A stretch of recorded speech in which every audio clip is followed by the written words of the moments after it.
Hi hello అందరికీ నమస్కారం. Welcome back to మధురిమలు.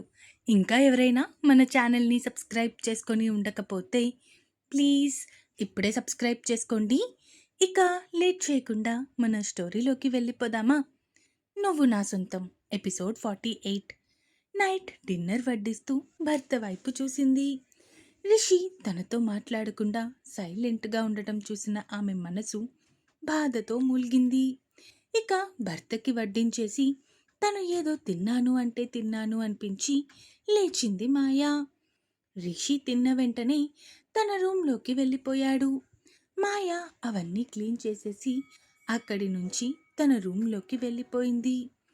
లేదు, రేపు ఎలా అయినా ముందు లాయర్ గారి దగ్గరికి వెళ్ళి మాట్లాడాలి అనుకుని ఒక నిర్ణయానికి వచ్చిన దానిలా పడుకుండిపోయింది మాయా. నెక్స్ట్ డే మార్నింగ్ ఉదయాన్నే నిద్రలేచి టిఫిన్ లంచ్ రెండు ప్రిపేర్ చేసేసింది. రిషి ఆ రోజు ఆఫీస్లో మీటింగ్ ఉండడంతో తినేసి క్యారేజ్ పట్టుకొని ఆఫీస్కి వెళ్ళిపోయాడు. మాయా కూడా టిఫిన్ తినేసి 9:30 అయిన తర్వాత లాయర్ దగ్గరికి వెళ్ళింది. హాయ్ మాయా, ఎలా ఉన్నావు? రీసెంట్గా మ్యారేజ్ అయింది అని విన్నాను, కంగ్రాచులేషన్స్ రా అన్నాడు అతను. థ్యాంక్ యూ అంకుల్ అంది మాయా. ఏంట్రా ఇలా వచ్చావు? ఏదైనా విషయం గురించి మాట్లాడాలా అడిగారు ఆయన. మాట్లాడాలి అంకుల్, డివోర్స్ విషయం అంది మాయా. ఎవరి డివోర్స్ అడిగారు అతను అనుమానంగా. నాకు నా భర్త నుంచి విడాకులు కావాలి, ఇప్పించగలరా మీరు అడిగింది మాయా. అమ్మ మాయా, నువ్వేమంటున్నావురా? రీసెంట్గా వారం రోజుల క్రితం పెళ్ళయింది నీకు, అప్పుడే భర్త నుంచి విడిపోవడం ఏంటి? అయినా చిన్న చిన్న గొడవలు అనేవి ఏ రిలేషన్లో అయినా సహజం తల్లి.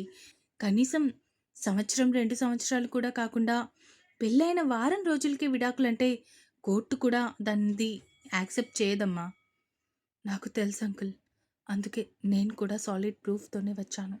ఇదిగోండి, ఈ ఎవిడెన్స్ మీరు పెడితే ఖచ్చితంగా నాకు నా భర్తకి విడాకులు వస్తాయి అంటూ కొన్ని మెడికల్ రిపోర్ట్స్ పెట్టింది మాయా. అవి చూసిన అతను షాక్ అయ్యాడు. మాయా, అసలు నువ్వేం చేస్తున్నావో నీకైనా అర్థమవుతుందా తల్లి? అంకుల్, మీరు మా అన్నయ్యకి కానీ మా డాడీకి కానీ చెప్తే నా మీద ఒట్టే. మీరు ప్రాసెస్ చేయగలరా, లేదా నేను వేరే లాయర్ని చూసుకోనా అడిగింది మాయా మొండిగా. అలా కాదు తల్లి, అసలు నువ్వు ఆలోచిస్తుంది కరెక్ట్ కాదు. ఈ మెడికల్ రిపోర్ట్స్ పెట్టినంత మాత్రాన మీకు విడాకులు ఏమీ ఇవ్వరు. దానికి చాలా పెద్ద ప్రాసెస్, ఇంకా టైం పడుతుంది. నువ్వు ముందు అసలు ఇలాంటి పిచ్చి పిచ్చి ఆలోచనలన్నీ నీ మైండ్లో నుంచి తీసేయి అన్నారు అతను. అంకుల్, నేను మీ అడ్వైసెస్ వినడానికి రాలేదు. నా విడాకుల అప్లికేషన్ మీరు యాక్సెప్ట్ చేస్తారు అని వచ్చాను. చేస్తాను అంటే చేస్తాను అని చెప్పండి, లేదు అంటే నేను వేరే లాయర్ని కన్సల్ట్ అవుతాను అంది మాయ మొండిగా.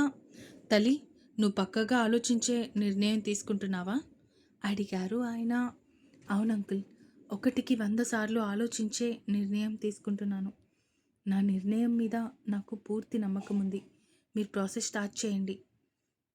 అండ్ అలాగే ఈ విషయం నాన్నకి ఎట్టి పరిస్థితుల్లో తెలియకూడదు, లాస్ట్ వరకు. ఒకవేళ నాన్నకి కానీ తెలిస్తే మీరు ఆ నెక్స్ట్ పూటకి నా శవాన్ని చూస్తారు. ఇది మాత్రం నేను పక్కగా చెప్తున్నాను అంటూ అక్కడి నుంచి వెళ్ళిపోయింది మాయా.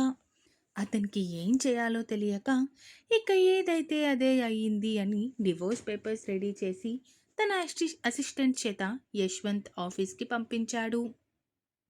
ముందు విషయం రిషికి చెప్పాలి అనుకుంటూ వెంటనే రిషికి ఫోన్ చేశాడు అతను. చెప్పండి లాయర్ గారు, ఏంటి విషయం అడిగాడు రిషి.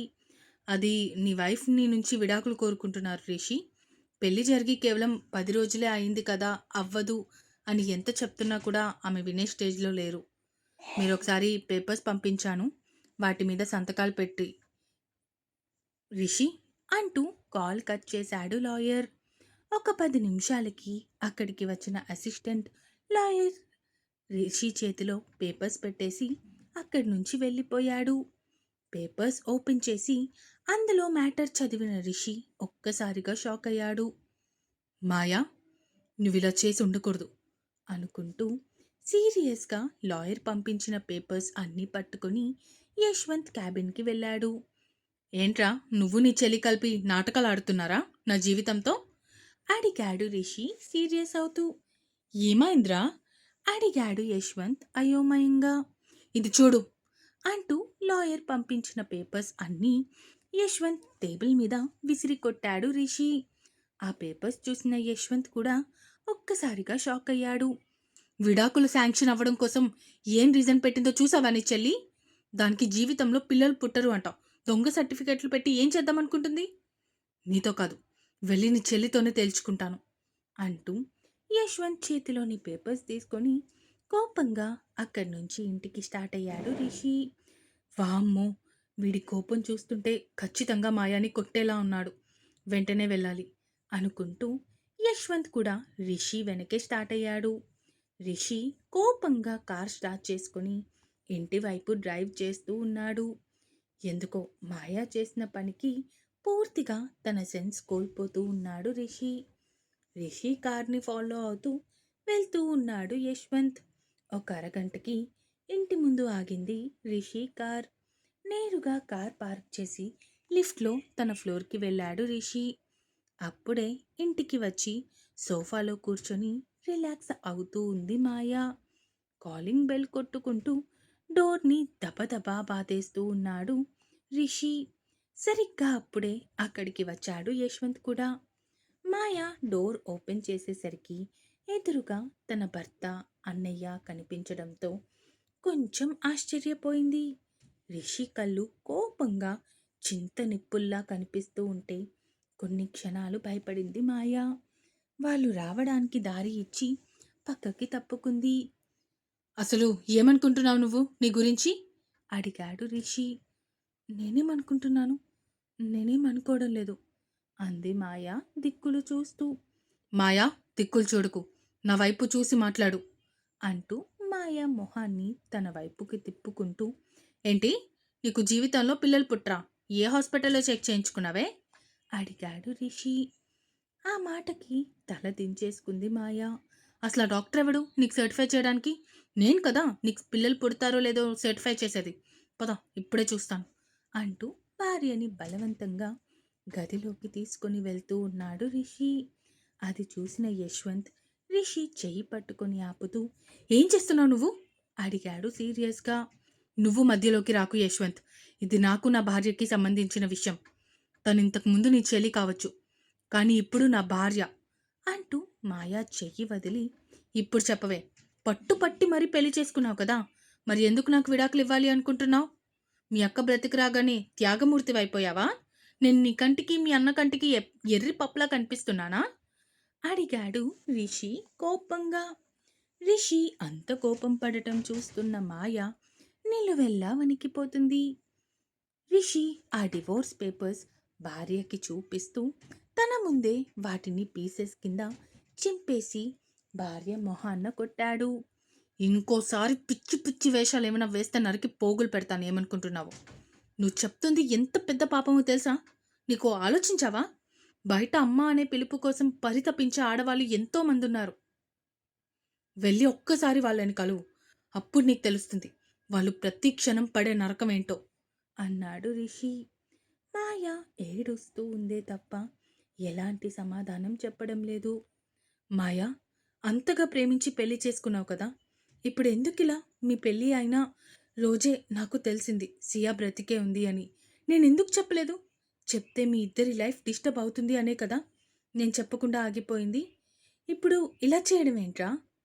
అడిగాడు యశ్వంత్ తన కోపాన్ని కంట్రోల్ చేసుకుంటూ. బావకి అక్క అంటే ఇష్టం. బావ ఇంకా అక్కని మర్చిపోలేదు. నేను మధ్యలో వచ్చాను. నేను తప్పుకుంటే అక్కకి ఒక మంచి లైఫ్ దొరుకుతుంది. రిషి బావ అక్కని చాలా బాగా చూసుకుంటాడు. బావ ప్రేమ కూడా గెలుస్తుంది కదా, అందుకే అన్నీ ఆలోచించి ఈ నిర్ణయం తీసుకున్నాను అంది మాయా. ఏంటి, నా గురించి ఆలోచించి నిర్ణయం తీసుకున్నావా? మనం విడాకులు తీసుకోగానే నేను ఇప్పుడు వెళ్ళి మీ అక్క మెడలో తాళి కట్టాలా? అసలు అలాంటి ఆలోచన ఎలా వచ్చింది నీకు? ఏ క్షణం అయితే నేను నీ మెడలో తాళి కట్టానో ఆ క్షణం నుంచి నాకు సియా వదినతో సమానం. వదినకి మరిదికి ఎలాంటి సంబంధం ఉంటుందో తెలుసా నీకు? ఛీ! మాయా, అర్జెంటుగా నా కళ్ళ ముందు నుంచి వెళ్ళిపో. ఇంకొక్క సెకండ్ నేను నిన్ను చూస్తే ఏం చేస్తానో నాకే తెలీదు. మర్యాదగా నీ రూమ్‌లోకి దొబ్బేయ్ అన్నాడు రిషి. నేను మళ్ళీ విడాకుల పేపర్స్ అంకుల్ చేత తెప్పిస్తాను. నువ్వు సంతకాలు పెట్టు బావా. నువ్వు ఇప్పుడే అక్కని పెళ్లి చేసుకోవద్దు. అక్క పూర్తిగా సెట్ అయ్యాక నువ్వు అక్కని పెళ్లి చేసుకో. ఒక 6 మంత్స్ ఆర్ 1 ఇయర్ ఆగి అంది మాయా. అంతే. నెక్స్ట్ సెకండ్ రిషి చెయ్య మాయా చెంపని తాకింది. ఎంత గట్టిగా కొట్టాడు అంటే ఆ ఎంత ఫోర్స్‌తో కొట్టాడో తెలియదు కానీ భర్త కొట్టిన దెబ్బకి కింద పడింది మాయా. రిషి ఏం చేస్తున్నావు నువ్వు అడిగాడు యశ్వంత్ కోపంగా. నీకు ముందే చెప్పాను ఇది నాకు నా పెళ్ళానికి మధ్య ప్రాబ్లం అని. నువ్వు ఇక్కడి నుంచి మర్యాదగా వెళ్ళిపో. ఇది నేను నా పెళ్ళం తేల్చుకోవాల్సిన విషయం. మా ఇద్దరి మధ్యలో మూడో వ్యక్తి ఇంటర్ఫియర్ అవ్వడం నాకు ఇష్టం లేదు అన్నాడు రిషి. యశ్వంత్ మాత్రం ఫ్రెండ్ మాటలు అసలు ఏ మాత్రం పట్టించుకోకుండా కింద పడ్డ మాయాని సరిగ్గా నిల్చోబెట్టాడు. ఇంకా ఉంది. ఈ ఎపిసోడ్ ఎలా అనిపించిందో కామెంట్స్ రూపంలో తెలియజేస్తారు అని కోరుకుంటున్నాను. అలాగే సబ్స్క్రైబ్ చేసుకోవడం మాత్రం మర్చిపోకండి. ఇక ఉంటాను. Bye bye.